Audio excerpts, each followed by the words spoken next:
had some good times on this old porch. 77-year-old Ida Mae Wright has lived in her Landrum home on North Trade Avenue for 41 years. I raised my children here and I've raised almost all my grandchildren. Her husband died nearly 2 decades ago. She says with only $800 from Social Security each month, there's nothing left for necessary repairs to her home, like for this deteriorating porch. When I get my bills paid and my groceries and my medicine, I ain't got nothing else. I want to give you a little bit of a perspective of just how bad this porch is. If you take a look behind me, she's covered many of the missing parts with this plywood. In other areas, there's wood missing, and on the roof, it's buckled so much that she says when it rains, the water just pours through.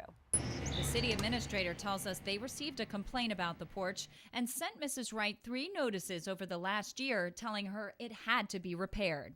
We'd be remiss in our responsibilities if we ignored it. In fact, we'd be potentially liable. The administrator says now that she's applied for a permit, they will give her 90 days to get repairs started. The bottom line of the whole thing is somebody could get hurt. This is my grandma.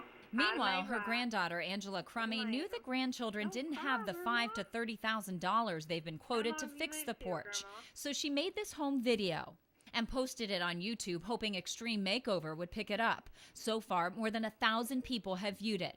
One of those is the owner of Celtic Tavern in Landrum, Lee Quiava. That was the biggie. See Grandma with tears in her eyes, knowing that she could be thrown out of her own house. He agreed to host a benefit at his bar this Saturday afternoon to raise money for repairs. It's called Banding Together for Grandma. I think it's wonderful.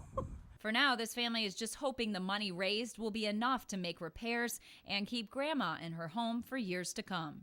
It's sad. I mean, the memories and everything that we have in this house, it's just sad to see it falling apart. In Landrum, Diane Derby, 7 on your side.